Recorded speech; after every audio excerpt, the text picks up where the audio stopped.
Welcome back students. Let's move ahead. Now we'll see the functioning of catalyst means कैसे वो काम करते हैं. What are the theories, कुछ mechanisms, कुछ proposals जो साइंटिस्ट लोगों ने बताए हैं कि किस तरीके से कैटलिस्ट काम करता है.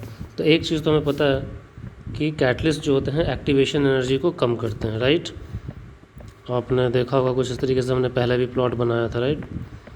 प्रोडक्ट से रिएक्शन में कन्वर्जन हो रहा है, तो आप देख सकते हो पहले ये वाला देखो, एक्टिवेशन एनर्जी विदाउट कैटलिस्ट, मतलब इतना इनिशियल एनर्जी चाहिए रिएक्शन को एट लास्ट स्टार्ट करने के लिए. लेकिन बट जब कैटलिस्ट ऐड किया गया तो एक्टिवेशन एनर्जी इतना रह गया. तो हमें ये पता है पहले से, the function of catalyst is to decrease the activation energy of the reaction. ठीक है. अब इसके लिए कैसे ये होता है, साइंटिस्ट लोगों ने 2-3 थियरीज़ दी हैं, जिसमें 2 आपको पढ़ना है. पहला is intermediate compound theory and दूसरा इज़ एडजॉर्प्शन थ्योरी. दोनों एक्सेप्टेड थ्योरी हैं, ऐसा नहीं है कि एक गलत है एक सही है. कुछ केसेस में एक ज़्यादा फिट बैठता है तो कुछ अलग केसेस में दूसरा ज़्यादा फिट बैठता है. ठीक है. इंटरमीडिएट कंपाउंड थ्योरी जो होता है जनरली फिट बैठता है होमोजेनस कैटालिसिस में. एडजॉर्प्शन थ्योरी जो है वो जनरली फिट बैठता है हेट्रोजेनस कैटालिसिस में. So let's see intermediate compound theory. ये क्या कहता है, नाम ही इंटरमीडिएट कंपाउंड, मतलब जो कैटलिस्ट जो होता है ये किसी एक रिएक्टेंट से कंबाइन करेगा. मगर एक से ज़्यादा रिएक्टेंट है तो, अगर एक है तो एक ही से करेगा. किसी एक वन ऑफ द रिएक्टेंट से कंबाइन करेगा और एक इंटरमीडिएट कंपाउंड बनाता है, और वही इंटरमीडिएट कंपाउंड प्रोडक्ट को बनाएगा जिससे कि रिएक्शन का स्पीड बढ़ जाता है. जैसे कि एक आपको यहाँ पे दिया गया है, ए और बी है, ए बी बना रहा है. ठीक है, इन जनरल कंडीशन. अब इसको बढ़ाना है तो मैंने डाल दिया एक एक्स कैटलिस्ट. तो ये क्या करता है, एक्स जो है इनमें से किसी ए या बी से कंबाइन करने की कैपेसिटी रखता है. जैसे आप देख सकते हो ए जो है एक्स से कंबाइन ए एक्स बना दिया. अब ये ए एक्स कंबाइन करेगा किससे, दूसरे रिएक्टेंट बी से. पहले ए ही डायरेक्टली बी से कंबाइन कर रहा था. अब चूँकि मैंने कैटलिस्ट यूज़ किया है तो this catalyst A has the capacity to bind with A. Now it is forming the intermediate compound A X जो जनरली अनस्टेबल होता है. Now this unstable intermediate compound binds with another reactant B and forms A B and the X is released अपने actual form में. तभी हम बोलते हैं कि catalyst are never used in the reaction. तो this is intermediate compound theory. एक example यहाँ पर दिया गया है, जैसे SO2 और O2 का हमने देखा था. NO क्या था, सेम फेज कैटलिसिस था, होमोजेनस कैटलिसिस. अब NO has the capacity to combine with O2. 2 reactant है SO2 and O2. So NO combines with O2 and forms NO2. Now this NO2 combines with second reactant SO2 and forms SO3 और NO वापस release हो जाता है, catalyst regenerate हो गया. So this is intermediate compound 3. ठीक है. NO use किया तो उसने एक इंटरमीडिएट कंपाउंड बनाया NO2, और वो NO2 दूसरे रिएक्टेंट SO2 से कंबाइन किया एंड फॉर्म्स SO3. ठीक है. सिमिलरली एक दूसरा एग्जांपल भी आपको दिया गया है यहाँ पे, किसका, ये हाइड्रोलिसिस ऑफ एस्टर्स का. जब आप हाइड्रोलिसिस ऑफ एस्टर्स करते हो तो जो अल्कोहल होता है वो कंबाइन कर जाता है किससे, जो हम कैटलिस्ट यूज़ किए हैं H2SO4.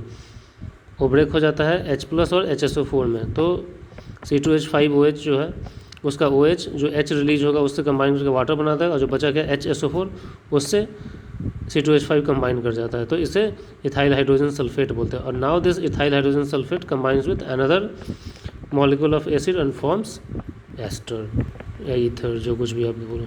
ठीक है. तो इस तरीके यही चीज़, ये ईथर का था, एस्टर में भी यही चीज़ होता है. वहाँ पे हमने देखा था ना होमोजेनस कैटलिस्ट में H2SO4 या HCl वगैरह हम यूज़ कर सकते हैं. So this is intermediate compound theory. मतलब एक इंटरमीडिएट कंपाउंड कैटलिस्ट बनाता है by combining with one of the reactant. तो एक इंटरमीडिएट बनेगा और वो इंटरमीडिएट दूसरे रिएक्टेंट से कंबाइन करके प्रोडक्ट को बना देता है. So that is called intermediate compound theory. दूसरा है एडजॉर्प्शन थ्योरी. एडजॉर्प्शन आपको पहले से ही पता है एडजॉर्प्शन क्या होता है. जब किसी के सरफेस, मान लो एक मेटल है जैसे हाइड्रोजन है, और प्लैटिनम, जो मैंने आपको बताया था कौन सा रिएक्शन, हाइड्रोजनेशन रिएक्शन, प्लैटिनम वगैरह यूज़ करते हैं. क्यों, प्लैटिनम जो होता है इट्स अ सॉलिड, लेकिन उसके अंदर इंटरनली कुछ होल्स होते हैं, एम्प्टी स्पेसेस होते हैं, उस पर H2 जाके भर जाता है और बहुत सारा H2 को स्टोर करने की कैपेसिटी रखता है, और वही फिर एल्कीन से कंबाइन करके वापस एल्केन में कन्वर्ट कर देता है। तो क्या था, ये हेट्रोजेनस कैटलिस्ट था। एडजॉर्प्शन थ्योरी मोस्टली ये हेट्रोजेनस कैटलिस्ट में ही काम करता है। होता क्या है, खास करके ऐसा सिचुएशन जब एक रिएक्टेंट गैस हो और दूसरा कैटलिस्ट सॉलिड हो, मतलब रिएक्टेंट गैस हो और कैटलिस्ट सॉलिड हो, तो एडजॉर्प्शन थ्योरी बहुत अच्छे से काम, तभी एडजॉर्प्शन होता है। होता क्या है, अब हमें पता है कोई भी सॉलिड कैटलिस्ट वगैरह जो कुछ भी आयरन वगैरह जो यूज़ करते हैं, प्लैटिनम, उन सब के पास क्या होते हैं, फ्री इलेक्ट्रॉन्स होते हैं, वैलेंस इलेक्ट्रॉन्स, जो किसी से कंबाइन नहीं करते हैं। That means they are free and they are ready to combine with something if given. उनके पास फ्री इलेक्ट्रॉन मौजूद होता है जो किसी से कंबाइन नहीं करते हैं, लेकिन अगर मैं कुछ दूं तो ऑफकोर्स कंबाइन करेंगे, क्योंकि उन्हें अपनी वैलेंसी पूरी करनी होती है। इसी कारण करते क्या है, जैसे मैंने बताया प्लैटिनम वगैरह यूज़ करते हैं, तो वो प्लैटिनम वगैरह दे हैव फ्री इलेक्ट्रॉन्स। अब उनके अंदर कैपेसिटी है हाइड्रोजन से कंबाइन करने की, तो हाइड्रोजन वगैरह को अपने सरफेस पे अटैच कर लेता है। ठीक है, इसका स्टेप्स होता है, देखो क्या है। पहला, एडजॉर्प्शन ऑफ रिएक्टेंट मॉलिक्यूल। तो सॉलिड कैटलिस्ट जो है उसके सरफेस पे एक रिएक्टेंट एडजॉर्ब हो गया, जैसे एल्कीन है और हाइड्रोजन है, तो hydrogen has the capacity to bind, तो हाइड्रोजन एडजॉर्ब हो जाता है। और जब वो एडजॉर्ब हो गया तो जो फ्री इलेक्ट्रॉन्स मौजूद होते हैं उसके साथ वो वीक बॉन्ड बनाता है, वॉन डर वाल्स फोर्स। ठीक है, पहला हो गया। दूसरा, फॉर्मेशन ऑफ एक्टिवेटेड कॉम्प्लेक्स, जैसे इंटरमीडिएट कंपाउंड में इंटरमीडिएट, वैसे ही ये भी एक होता है। अब जो आपका क्या है, इधर दिखा रहा हूँ मैं, देखिए देखो कैटलिस्ट सरफेस है, फ्री इलेक्ट्रॉन पहला, ये वन ऑफ द रिएक्टेंट है। अब ये रिएक्टेंट मॉलिक्यूल जो है कंबाइन कर गया कैटलिस्ट से और उसके सरफेस पे एडजॉर्ब हो गया, ए और बी आपस में एडजॉर्ब हो गए weak van der Waals force से। अब ए और बी के बीच में रिएक्शन हो जाएगा, किस पे, जब कैटलिस्ट से अटैच्ड है तभी, तो फॉर्मेशन ऑफ एक्टिवेटेड कॉम्प्लेक्स बोलते हैं। ए और बी आपस में कंबाइन कर गए। ठीक है, उसके बाद क्या होगा, जब ए और बी कंबाइन कर गए तो that gets converted into product C and D. अभी वो कंबाइंड है कैटलिस्ट से ही, अपना वो कन्वर्ट हो गया, ए बी कन्वर्ट हो गया सी और डी में, प्रोडक्ट में। अब उसका डिकम्पोजिशन हो जाएगा, मतलब वो टूट जाएगा, तो कैटलिस्ट फ्री हो गया और प्रोडक्ट सी और डी बाहर निकल गया। This is called desorption of product. पहले एडजॉर्ब हुआ था कौन, रिएक्टेंट, ये डिजॉर्ब हो गया, मतलब रिमूव हो गया। So this are the steps. पहला is adsorption of reactant molecules, नीचे लिखा भी होगा इधर, ये एडजॉर्प्शन ऑफ रिएक्टेंट मॉलिक्यूल। दूसरा, फॉर्मेशन ऑफ एक्टिवेटेड कॉम्प्लेक्स।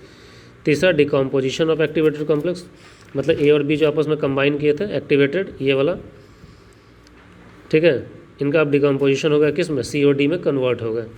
उसके बाद डिजॉर्प्शन हो गया, मतलब removal of product C and D. एकदम सिंपल प्रोसेस है ये, कुछ नहीं। बाद में ये दिया हुआ है फ्री वैलेंसीज इन कैटलिस्ट, उसकी ज़रूरत नहीं है आपको, ऑफकोर्स फ्री वैलेंसीज ही मौजूद हैं, फ्री इलेक्ट्रॉन मौजूद हैं। ठीक है, तो this is called adsorption theory. अब यही चीज़ यहाँ पे ग्राफ से प्लॉट करके दिखाया है, किसी भी आप देख सकते हो, ये इंटरमीडिएट कंपाउंड हो या एडजॉर्प्शन हो, किसी के लिए भी अप्लाई होता है। काम ही क्या है रिएक्शन, ये कैटलिस्ट का, ये क्या नाम है आपका, एक्टिवेशन एनर्जी, उसको कम करना। आप देख सकते हो दिस इज़ एक्टिवेशन एनर्जी जब कैटलिस्ट नहीं है, तो पूरा लंबा सा पीक गया है ऊपर ज़मीन से उठ के, लेकिन जैसे कैटलिस्ट ऐड किया थोड़ा कम हो गया, इतना दूर का आ गया। That means activation energy. Activation energy क्या होता है, the minimum energy required to initiate a reaction. तो जब एनर्जी रिक्वायरमेंट कम हो जाएगा तो रिएक्शन जल्दी स्टार्ट हो जाएगा, राइट। तो इस तरीके से ये सब चीज़ें होती हैं। So this completes the catalysis portion of your chemical kinetics. Important catalysis आपको एक बार और पढ़ने के लिए आएगा, जैसे आपने पढ़ा ना भाई एडजॉर्प्शन थ्योरी दूसरा वाला, चैप्टर 5 है सरफेस केमिस्ट्री, वहाँ पे वही चीज़ पढ़ना है एडजॉर्प्शन। तो वहाँ पे एक बार फिर से कैटलिस्ट के बारे में पढ़ेंगे। तो जहाँ पे भी कैटलिस्ट वाला ये टॉपिक आएगा, विल सी कि हमने ये चूँकि पढ़ लिया है इतना, तो इतना दूर को हम बहुत जल्दी जल्दी कवर करने की कोशिश करेंगे। ठीक है, बहुत ज़्यादा टाइम, बेसिक कैटलिस्ट क्या होता है, कितने टाइप के कैटलिस्ट होते हैं, कैसे रिएक्शन करते हैं, एक बेसिक आइडिया हो गया है हमें। ठीक है, so let me close this video, thank you.